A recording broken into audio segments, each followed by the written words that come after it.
बिस्मिल्लाहिर्रहमानिर्रहीम। Hello everyone students, आज का जो हमारा नेक्स्ट लेक्चर है वो हमने बात करना है फोटोसिंथेसिस में, यानी बायोएनर्जेटिक चैप्टर में। फोटोसिंथेसिस में आज हमने ख़ास करके पिगमेंट्स के ऊपर बात करनी है।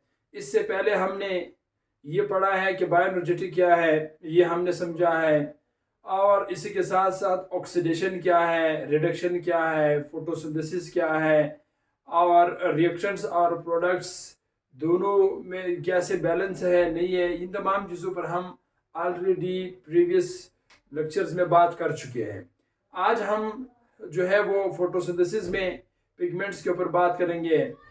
ठीक है, तो बकायदा पहले हम इसमें पिगमेंट्स में क्लोरोफिल कोशिश करेंगे। आज के लेक्चर में हम इसको कंप्लीट करेंगे। और आप तमाम के तमाम कमांडो से ये रिक्वेस्ट है कि आप अगर इस चैनल पे नए हैं तो काइंडली इसको सब्सक्राइब करें, इसको लाइव वॉच करें और हमें सपोर्ट करें, ताकि हम मज़ीद भी और भी लेक्चर्स आप सब के लिए हम रिकॉर्ड करते रहें। ठीक है, तो चलते हैं लेक्चर की तरफ। देखिए प्यारे स्टूडेंट्स, हमने प्रीवियस लेक्चर में कुछ फोटोसिंथेसिस में कुछ टॉपिक्स पर ऑलरेडी बात हमने की है।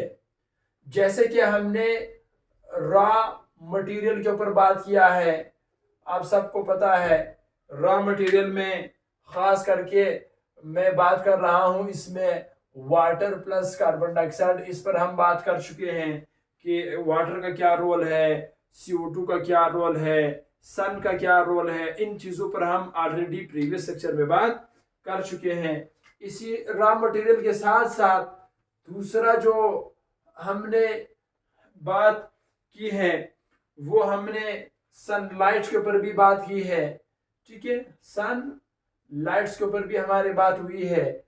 तीसरा जो आज हमने बात करना है वो है पिगमेंट्स। ठीक है, पिगमेंट्स के ऊपर आज हम अपनी लेक्चर का जो है वो आगाज करेंगे। इससे पहले कुछ एक्स्ट्रा हमें आपको बताता चलो चीजें हमारे पास है। देखिए, सबसे पहले चीज जो आप लोगों ने याद रखनी है वो ये है कि हमारी दुनिया में जितने भी लिविंग ऑर्गेनिजम्स हैं उन सब में डबल सेल ऑर्गेनली, यानी डबल सेल ऑर्गेनली से मुराद ये है कि कुछ ऐसे भी हमारे पास ऑर्गेनली है जिस पर डबल मेम्ब्रेन हमारे पास मौजूद है, उसको हम कहते हैं डबल सेल ऑर्गेनलीज।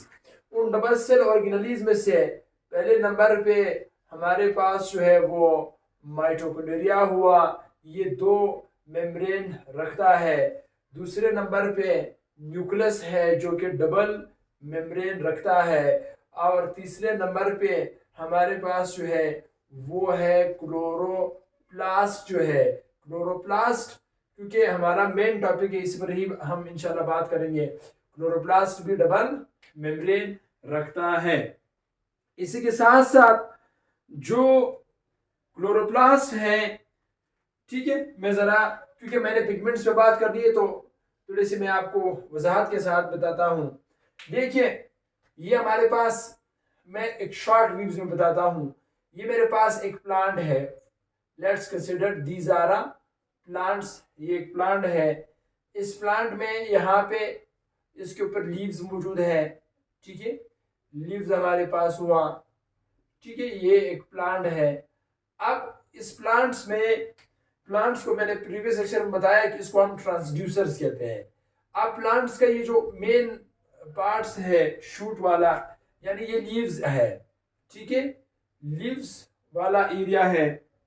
अब इस लीव्स में अगर आप अंदर जाएंगे, इस लीव्स के अंदर जो है, इस लीव्स के अंदर मीजोफिल सेल्स मौजूद है। ठीक है, यानी इस लीव्स के अंदर आप जाएंगे तो यहाँ पर इस लीव्स के ऊपर मैं वैसे ही मेंशन करता हूँ, ठीक है, पर इस तरह एक्चुअली प्रेजेंट नहीं है। ठीक है, लेट्स कंसीडर। अब यहाँ पर इसमें मीजोफिल सेल्स मौजूद है। ठीक है, मीजोफिल सेल्स मौजूद हैं। अब अगर मैं मीजोफिल सेल्स का डायग्राम बना लूं, मीजोफिल सेल कुछ इस तरह का जो है वो डायग्राम रखता है। इस डायग्राम में हमारे पास जो है वो यहाँ पर क्लोरोप्लास्ट मौजूद है इनसाइड की तरफ, सॉरी, इसमें हमारे पास वैक्यूल मौजूद है। ठीक है, these are called as a vacuole मौजूद है। वैक्यूल के साथ साथ यहाँ पर ये रहा न्यूक्लियस इसमें मौजूद है। न्यूक्लियस के साथ साथ यहाँ पर इधर मैं रेड कलर से मेंशन करता हूँ, इधर क्लोरोप्लास्ट भी मौजूद है अंदर की तरफ। ठीक है, क्लोरोप्लास्ट मौजूद है। तो मैं अगर इजी करूं तो यहां पे मैं लिखता हूं इस मेसोफिल सेल के अंदर जो है क्लोरोप्लास्ट मौजूद है। अगर आप इस क्लोरोप्लास्ट के अंदर जाएंगे तो ये जो क्लोरोप्लास्ट है ये डबल सेल यानी ये डबल मेम्ब्रेन रखता है। ठीक है, they contain a double membrane. तो हम यहाँ पर लिखते हैं क्लोरोप्लास्ट हमारे पास क्या रखता है, डबल मेम्ब्रेन रखता है। अब इसी डबल मेम्ब्रेन के अंदर आप जाएंगे यानी इस क्लोरोप्लास्ट के अंदर जाओगे तो क्लोरोप्लास्ट के अंदर आपको फ्लूइड देखने को मिलेगा। उस फ्लूइड को हम कहेंगे स्ट्रोमा। इसी स्ट्रोमा के अंदर आप जाएंगे तो स्ट्रोमा के अंदर आपको यहाँ पर ऑलरेडी डायग्राम भी विजिबल है, इमेज भी विजिबल है। तो इसी स्ट्रोमा के अंदर जाएंगे तो वहां पर आपको थैलेकोइड देखने को मिलेंगे। ठीक है, थैलेकोइड आपको देखने को मिलेंगे। इसी थैलेकोइड में आप अंदर जाएंगे, ठीक है, यानी ग्रुप्स ऑफ थैलेकोइड्स, अगर मैं शॉर्ट अल्फाज में बता दूं, ग्रुप्स ऑफ थैलेकोइड्स जो है, एक है, दो है, इसकी पूरी जो ग्रुप्स है उस ग्रुप्स ऑफ थैलेकोइड्स को हम बायोलॉजी में ग्रेना कहते हैं। ठीक है, हमारे पास ग्रेना है। अब इसी ग्रेना के अंदर जो है, इस ग्रेना के अंदर जो है ग्रुप्स ऑफ पिगमेंट्स जो है वो बेसिकली इसमें मौजूद है। ठीक है, यहाँ पे मैं थोड़ा सीधा लिखता हूँ। इसी ग्रेना के अंदर आप आएंगे, थैलेकोइड के अंदर आप जाएंगे, ग्रुप्स ऑफ थैलेकोइड जो है that was called as a grana. इसी ग्रेना के अंदर आएंगे तो यहाँ पर पिगमेंट्स का पूरा ये जो मैंने पिगमेंट्स पर लिखा है, यहाँ पे ग्रुप्स ऑफ पिगमेंट्स बेसिकली मौजूद है। ग्रुप्स ऑफ पिगमेंट्स इसमें मौजूद है। अच्छा, ये जो ग्रुप्स ऑफ पिगमेंट्स यहाँ पर मौजूद है, उस ग्रुप्स ऑफ पिगमेंट्स को एक खास नाम से पुकारा जाता है, that was called as a quantasomes. Quantasomes कहते हैं। इसी क्वांटासोम्स के अंदर जो है हमारे पास तकरीबन 230 क्लोरोफिल हमारे पास मॉलिक्यूल इसमें मौजूद है। तो हमारे पास 230 क्लोरोफिल मॉलिक्यूल इसमें मौजूद है। ठीक है, ये पिगमेंट्स मौजूद है। इसी 230 में अगर आप इसमें गौर करेंगे तो इसी के अंदर जो है इसमें क्लोरोफिल ए और क्लोरोफिल ए हुआ, क्लोरोफिल ए हुआ, और दूसरा हमारे पास है क्लोरोफिल बी जो है, यानी क्लोरोफिल ए मॉलिक्यूल जो है तकरीबन 160 इन 230 में से तकरीबन 160 क्लोरोफिल ए मॉलिक्यूल मौजूद है, और तकरीबन जो रह गया बाकी हमारे पास 70 जो है वो यानी 70 इसमें क्लोरोफिल बी मॉलिक्यूल मौजूद है। एक तो इसका ये जो डेटा है, इस डेटा को अपने दिमाग में ज़ेनशीन करें। अब यहाँ पर जो है वो हमारे पास नेक्स्ट जो हमने इसी पे बात करना है वो हमने पिगमेंट्स के ऊपर बात करनी है कि कौन कौन से पिगमेंट्स बेसिकली मौजूद है। अब पहली बात तो हम पिगमेंट्स की जरा हम ये जो पिगमेंट्स की यहाँ पे हम पहले तारीफ लिखते हैं। ठीक है, पहले हमारे पास हम इसकी तारीफ लिखते हैं। पिगमेंट्स जो हमारे पास है इसमें हम लिखते हैं पिगमेंट्स आर दी सब्सटेंस, यहाँ पे हम लिखते हैं पिगमेंट्स आर दी सब्सटेंस, एक ऐसा substance which having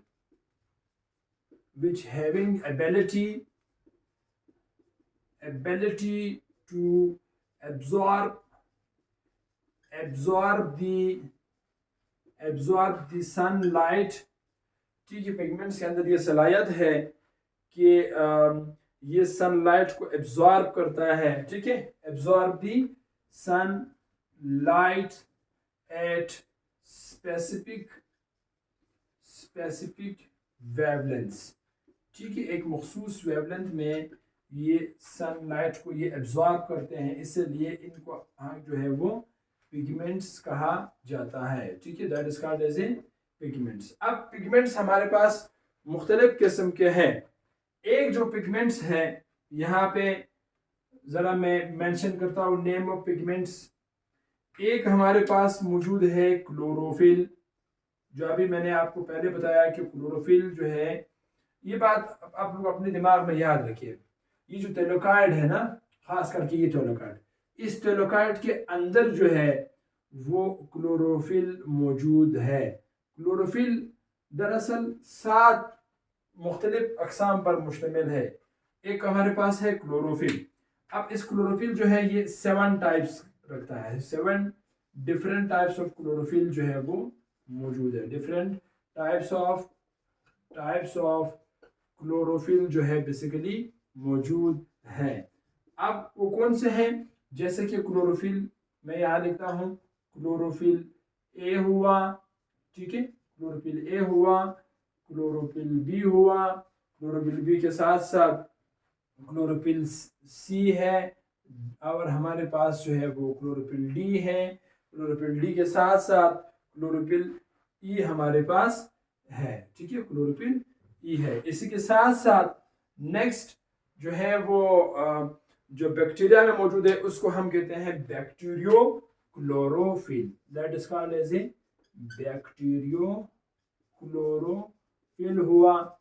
bacterio chlorophyll के साथ साथ नेक्स्ट एक और हमारे पास है जिसको हम कहते हैं बैक्टीरियो विरिडीन हो गया। ठीक है, that is called as a bacterioviridin हुआ। ठीक है, ये बेसिकली हमारे पास 7 मुख्तलिफ किस्म के जो है वो क्लोरोफिल्स मालिक्यूल है। 1 2 3 4 5, ये हो गया 6, ये हो गया 7। ये 7 डिफरेंट टाइप्स ऑफ क्लोरोफिल मौजूद है। अब इसी क्लोरोफिल के साथ साथ अगर आप आगे जाएंगे तो और भी पिगमेंट्स मौजूद हैं। उन पिगमेंट्स को हम कहते हैं एसेसरी पिगमेंट्स कहते हैं। नंबर नेक्स्ट हमारे पास है कैरोटीनॉइड्स हुआ। ठीक है, नेक्स्ट हमारे पास जो बी है that is called as a carotenoids. Carotenoids हुआ। अच्छा, जो कैरोटीनॉइड्स हमारे पास है, कैरोटीनॉइड्स की बेसिकली हमारे पास जो है एक और टाइप इसके अंदर मौजूद है, उसको हम कहते हैं कैरोटीन्स। इसके अंदर मौजूद है, यानी इसके अंदर जो है बेसिकली क्या मौजूद है? कैरोटीन मौजूद है। ये जो कैरोटीन है ये ऑरेंज कलर का है। ठीक है, ये हमारे पास किस कलर का है? ये बेसिकली ऑरेंज कलर का है। और इसका जो फार्मूला है वो है डियर स्टूडेंट्स, इसका जो फार्मूला है वो है C40H56। ठीक है, इसी के साथ साथ ये प्रो विटामिन्स है। ठीक है, these are called as a pro vitamins, इसको कहते हैं, यानी ये प्रो विटामिन्स में ये मौजूद है कैरोटीनॉइड्स। ठीक है, इसी के साथ साथ नेक्स्ट तीसरा हमारे पास है, उसको कहते हैं फाइकोबिलीन्स हुआ। ठीक है, फाइकोबिलीन्स हुआ। अच्छा, जो फाइकोबिलीन्स है, इस फाइकोबिलीन्स के अंदर जो है वो जेंटोफिल खास करके मौजूद है। ठीक है, फाइकोबिलीन्स में जेंटोफिल जो है बेसिकली मौजूद है। तो मैं यहाँ लिखता हूँ इसमें जेंटोफिल इसमें मौजूद है। ठीक है, जेंटोफिल जो है प्यारे स्टूडेंट्स ये येलो कलर का है। ठीक है, पहली बात क्या है? ये येलो कलर का है। नंबर फर्स्ट तो ये है येलो कलर के साथ साथ दूसरे नंबर पे ये जो है इसका जो फार्मूला है जेंटोफिल का वो है C40। ठीक है, इसका फार्मूला भी है C40H56O2 इसके साथ मौजूद है। ठीक है, ये इसका फार्मूला है। इसी के साथ साथ ये ख़ास करके इसकी जो अगर आप एग्जांपल लोगे, इसमें ल्यूटीन इसका कॉमन एग्जांपल है जेंटोपिल का। तो मैं यहाँ लिखता हूँ, इसी के साथ साथ इधर जगह कम है, मैं यहाँ लिखता हूँ ल्यूटीन इसका जो है वो खास करके क्या है, कॉमन एग्जांपल है जेंटोपिल का। ठीक है, इसी के साथ साथ फाइकोबिलिन्स के बाद एक इसका तीसरा हमारे पास यहाँ पे टाइप्स है फाइकोबिलिन्स। जगह कम है, मैं ज़रा इसको यहाँ से रिमूव करता हूँ। ठीक है, इस हिस्से को मैं ज़रा रिमूव करता हूँ, फाइकोबिलिन्स ज़रा इसको रिमूव करता हूँ। ठीक है, अब अगला हमारे पास क्या है, अगला इसमें इसी फाइकोबिलिन्स के अंदर अगर आप जाएंगे, ठीक है, तो हम लिख रहे थे फाइकोबिलिन्स हुआ। ठीक है, फाइकोबिलिन्स में हमने एक हिस्सा कवर कर लिया है, वो है जेंटोफिल हुआ, ये हम कवर कर चुके हैं। जेंटोफिल के बाद जो है अगला हमारे पास है फाइकोसाइनिन हुआ। ठीक है, नेक्स्ट हमारे पास क्या है, नंबर सेकंड है फाइकोसाइनिन है। ठीक है, फाइकोसाइनिन हुआ। ठीक है, फाइकोसाइनिन हुआ। अच्छा, जो फाइकोसाइनिन है ये खास करके रेड कलर का है। ठीक है, ये हमारे पास जो है फॉर फाइकोसाइनिन जो है वो खास करके रेड कलर को अब्जॉर्ब करने के लिए, फॉर रेड कलर। ठीक है, ये हमारे पास रेड कलर का है। तीसरा जो इसमें है वो है फाइको एरोथ्रीन हुआ। ठीक है, इसमें फाइकोसाइनिन में तीसरा जो टाइप है वो है फाइको एरोथ्रीन हुआ। ठीक है, that is called as a phycoerythrin हुआ। ठीक है, फाइको एरोथ्रीन है। ठीक है, ये खास करके ब्लू कलर का है। ठीक है, they contain a blue colour, ये ब्लू कलर रखता है। नेक्स्ट लेक्चर में हम आगाज करेंगे first pigments, that was called as a chlorophyll molecule. इसी के साथ साथ उसमें क्लोरोफिल ए और बी में डिफरेंस क्या है उसी पर भी हम बात करेंगे। जुड़ते रहें और लेक्चर्स को हमेशा फुल्ली डिटेल के साथ लाइव वॉच करें और सीक्वेंस वाइज लेक्चर को फॉलो करें। खुश रहे और अपने इर्द गिर्द जितने भी नाइबर्स हैं सबका ख्याल रखें और कोशिश करो, अपने ऊपर बिलीव रखो और अपनी इरादों में हमेशा मुस्तकिल मिजाज रहो। हर एक को कन्विंस करने की कोई ज़रूरत नहीं है।